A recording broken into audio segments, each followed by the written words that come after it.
A chase ends in a fiery crash, and now a woman is dead and her 2 children in the hospital. I was the first one to jump over that car while it was on fire. And I applied that other people helped me. This man tried to save them. He shares his story, plus the latest on how this chase involving a deputy ended in tragedy. Calls for a Cy-Fair ISD board member to resign grow over comments he made about black teachers during a previous meeting. We're live with the latest as the district's board meeting gets underway. The Texans fire head coach David Culley after 1 season. We break down what's next for the troubled franchise. Blocked by the Supreme Court. President Joe Biden's vaccine and testing mandate shot down by the High Court, but it stays in place for specific healthcare workers. We'll explain. A robbery suspect is on the run tonight after a deputy involved in a crash, killing an innocent woman and 2 children involved as well, a 5-year-old boy and in critical condition in the hospital. ABC13 reporter Roxy Bustamante has been following the investigation all day and joins us now live with the latest. Roxy?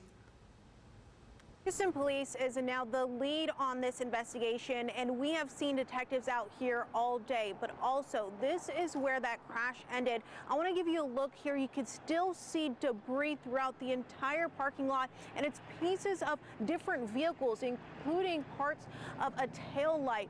Now, also, we know that there's still a lot of unanswered questions in this investigation as police are searching for that suspect.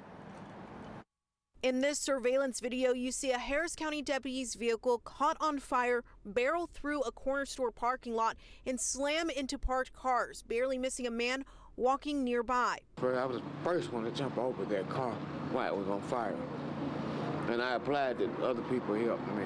Johnny Walker Jr. was one of the Good Samaritans who ran to help pull the deputy out of the patrol car.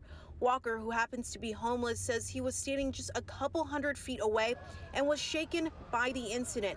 After an interview with ABC13, Walker was reunited with his family, who has been searching for him for weeks. But I just know I was right place, right time. Houston police say moments before the fiery crash, the deputy's vehicle hit a black Kia driving along Lockwood Drive, killing the driver inside, and a 2-year-old girl and 5-year-old boy were taken to the hospital.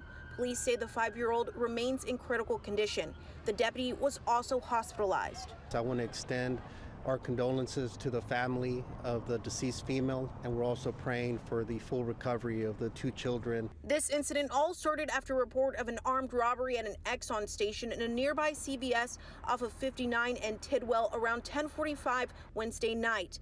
When the Harris County deputy responded, authorities say the deputy saw a masked man get into a vehicle that matched the description. Don't light it up just yet so it won't run from you. When the deputy tried to pull over the vehicle, the suspect took off, sparking the chase that eventually ended in this horrific crash. And the suspect got away. Both agencies will coordinate on that investigation as well. Roxy Bustamante, ABC13 Eyewitness News.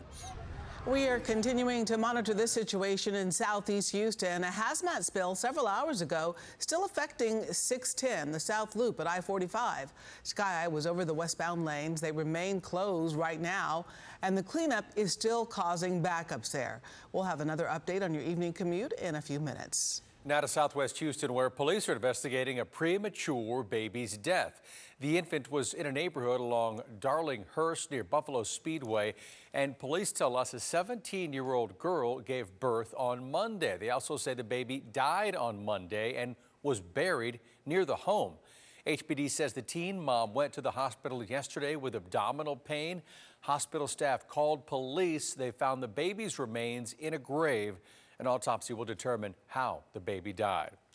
And we're also following a story making national headlines. Right now, Cy-Fair ISD's school board meeting just got underway, and we expect the board to bring up the growing calls for member Scott Henry's resignation. So let's give you a live look at the meeting right now that just started in the last few minutes.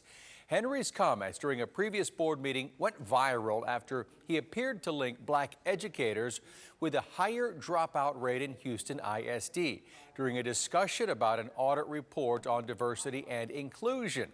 We have a crew covering tonight's meeting. We'll check back in with them in about 30 minutes. And we're also following breaking news coming from the Texans. Texans head coach David Culley has been fired after just one season with the team. Offensive coordinator Tim Kelly was also given the axe today. Let's turn over now to Sports Director Greg Bailey for more on this still developing story. Greg? Gina, like a lot of people, I am not buying into the narrative that the Texans fired David Culley because he wanted to keep his offensive coordinator Tim Kelly.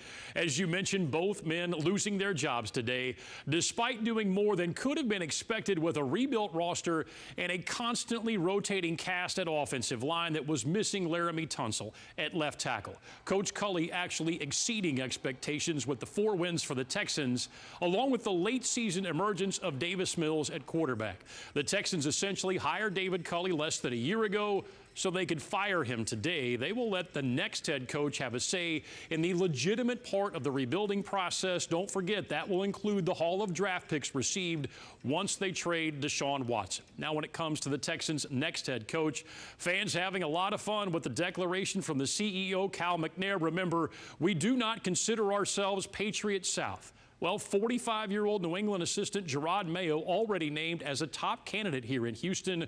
So are Brian Flores and Josh McDaniels, again, former Patriots assistant coaches. Flores fired after just 3 seasons in Miami. McDaniels lasting less than 2 seasons when he was the head coach in Denver before he was fired. Back to Gerard Mayo. He's become a fascinating figure for people looking for the next young coach to watch in the NFL. Here's the issue. Again, the 45-year-old former Patriots linebacker has all of 3 seasons of coaching experience, period, all as an assistant in New England. A long list of former Bill Belichick assistants have failed as head coaches in the NFL. The very tough question facing the Texans GM Nick Caserio tonight, is he willing to go outside the people that he knows from his 20-year run inside the Patriots organization? We will stay tuned, Greg, for sure. Well, we turn now to a major update on the COVID-19 vaccine mandates. The U.S. Supreme Court has blocked President Biden's nationwide vaccine and testing mandate for large businesses. A vaccine mandate for specific healthcare workers, however, will still take effect. This ruling says OSHA doesn't have the power to enact the mandate. OSHA previously argued it had that authority to act under an emergency temporary standard meant to protect employees if they're exposed to a grave danger. We're going to have more on the impact this decision has on workers in Southeast Texas at 6:30. ABC 13's Patrina Adger spoke to a local doctor about where we are in the fight against the virus. She joins us live from Fort Bend County with more on the story this evening. Patrina? Yes, we're still in the midst of that winter COVID surge as the virus tends to spread and the cases and hospitalizations climb, and they continue to climb. But where are we as far as Harris County goes? Well, Dr. James McDevitt with Baylor College of Medicine says based on the data they're seeing from hospitals and wastewater sources, he says new cases in Harris County are peaking. But he sees a decline eventually if another variant doesn't surface. He predicts that Houston hospitals will fill up and peak in the next week or so, with many people in Harris County getting infected and spreading the contagious Omicron variant. Now, he talked to me about Harris County's numbers in December compared to now.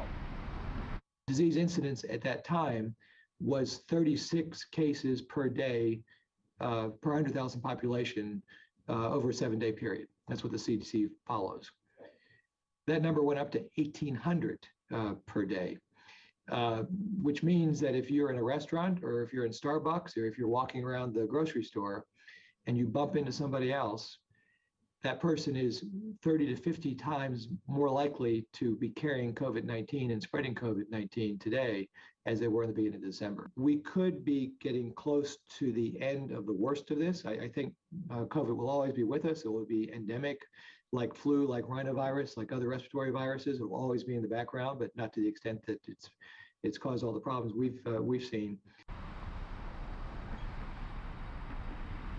He says one of the biggest problems right now is that our workforce is sick. Employees are calling out sick because they either have the virus or came in contact with someone that has it, and they are quarantining for a period of time now. McDevitt says with 60% of Harris County residents vaccinated, it's very important that if you haven't been vaccinated, that you should get vaccinated to protect yourself and the people around you.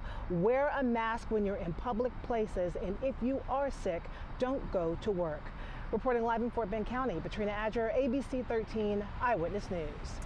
Well, only on 13, Harris County launched a multi-million-dollar crime-fighting plan, but when we began asking questions, we learned not all of the agencies were on board. We're getting answers on what's really being done to keep you safe. Then at 6:30, this live picture from Rice University, well, it's causing some controversy on campus. We'll explain why. All right, your weekend forecast does include what's going to happen with Marathon Sunday. Here's a sneak peek at that. We've got a cold front coming in Friday night that is going to cool us off substantially. As a matter of fact, an upside down day on Saturday, going from the mid-50s in the morning to the mid-40s in the afternoon. As we head into Marathon Sunday, well, it'll start out in the mid-30s, make it to the mid-50s. I've got the hour-by-hour forecast for Marathon Sunday up next in weather. It is a busy Thursday night out there. We take you first to the Southwest Freeway. These are the outbound lanes at Chimney Rock. So if you're wondering why it's so exceptionally slow outbound on the Southwest Freeway inside the West Loop tonight, you've got an accident that's just starting to clear. Not in as good shape on the South Loop, though. Unfortunately, we do still have all main lanes closed westbound at I-45, the Gulf Freeway, with a truck accident in that location that is requiring a big cleanup. You see all the speeds around it at that interchange and on 225 dropped well below 25 miles per hour.